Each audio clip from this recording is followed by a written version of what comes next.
ফিলিস্তিনের গাজায় দখলদার ইসরায়েলি সেনাদের বিরুদ্ধে বুক চিতিয়ে লড়াই করছে হামাসের আল কুদস ব্রিগেড। অত্যাধুনিক অস্ত্রে সজ্জিত ইসরায়েলি সেনাদের বিপক্ষে এসব যোদ্ধাদের গেরিলা কৌশলে যুদ্ধ গড়িয়েছে প্রায় 2 বছরে। অস্ত্রশস্ত্রে সজ্জিত ইসরায়েলি সেনাদের টানা 2 বছর যুদ্ধের ময়দানে ঘোল খাওয়ানোর বিষয়টি অনেককেই অবাক করেছে। হামাসের এসব যোদ্ধাদের অতর্কিত হামলা যেন গাজার রক্তক্ষয়ী আকাশে বজ্রপাতের মতো। নিরবিচ্ছিন্ন গোলাগুলির মধ্য দিয়েও তারা ছড়ে দেয় প্রতিশোধের আগুন। শুষ্ক মরুর প্রান্তরে এসব প্রতিরোধ যোদ্ধাদের অতর্কিত হামলায় ব্যাপক ক্ষয়ক্ষতিতে পড়েছে ইসরায়েলি সেনারা, এমনকি প্রাণও হারাচ্ছে বহু সেনা।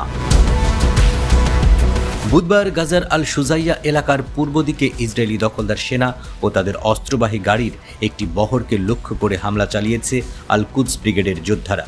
আল কুদস ব্রিগেডের এক ফিল্ড কমান্ডার জানিয়েছে এ তথ্য। ইসরায়েলি যানবাহনগুলোর উপর স্থাপন করা মাইন বিস্ফোরণ ঘটিয়ে সেনাদের ভড়কে দেন প্রতিরোধ যোদ্ধারা। ফলে ইসরায়েলি সেনারা ঘাবড়ে গিয়ে আশেপাশের বাড়িতে আশ্রয় নেয়।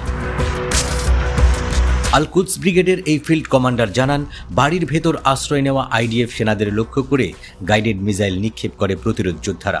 এরপর টিবিজি নামের একটি শক্তিশালী অস্ত্র ব্যবহার করা হয়। আল কুদস ব্রিগেডের ওই ফিল্ড কমান্ডার বলেন, আমরা ইসরায়েলি সেনাদের ফাঁদে ফেলেছি এবং হালকা ও মাঝারি অস্ত্র দিয়ে খুব কাছাকাছি যুদ্ধ করেছি। এদিকে সেনাদের হতাহতের খবর স্বীকার করেছে ইসরায়েলি সংবাদ মাধ্যমও। তারা বলছে, গাজায় হামাস যোদ্ধাদের হামলা ইসরায়েলি ইগলস ইউনিটের এক সেনা নিহত হয়েছে, আর গুরুতর আহত হয়েছে 4 জন। ইসরায়েলি সামরিক বাহিনীর সবশেষ তথ্য অনুযায়ী গত মার্চ থেকে গাজায় ইসরায়েলের 30 জন অফিসার ও সেনা নিহত হয়েছে, আর স্থলাভিযান জোরদারের পর থেকে মোট নিহত ইসরায়েলি সেনার সংখ্যা দাঁড়িয়েছে 438 জনে।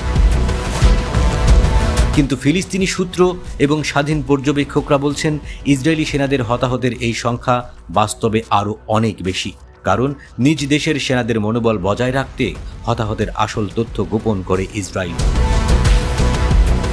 এদিকে হামাসের আল কুদস ব্রিগেড জানিয়েছে, গাজার দক্ষিণে খান ইউনিস এলাকায় পায়ে হাঁটা একটি সেনা দলকে ফাঁদে ফেলে তারা। দাবি করেছে সেখানে কয়েকজন সেনা নিহতের। এরপর ইসরায়েলি সেনারা হেলিকপ্টার দিয়ে বাকি সেনাদের উদ্ধার করে। এছাড়া অন্য একটি অভিযানে খান ইউনিসের আল কাবিরাতে একটি ইসরায়েলি D9 সামরিক বুলডোজার ধ্বংস করেছে আল কুদস ব্রিগেড। এমনকি আরও একটি অভিযানে একই এলাকায় একটি ইসরায়েলি মার্কাভা ট্যাঙ্ক ধ্বংস করেছে তারা।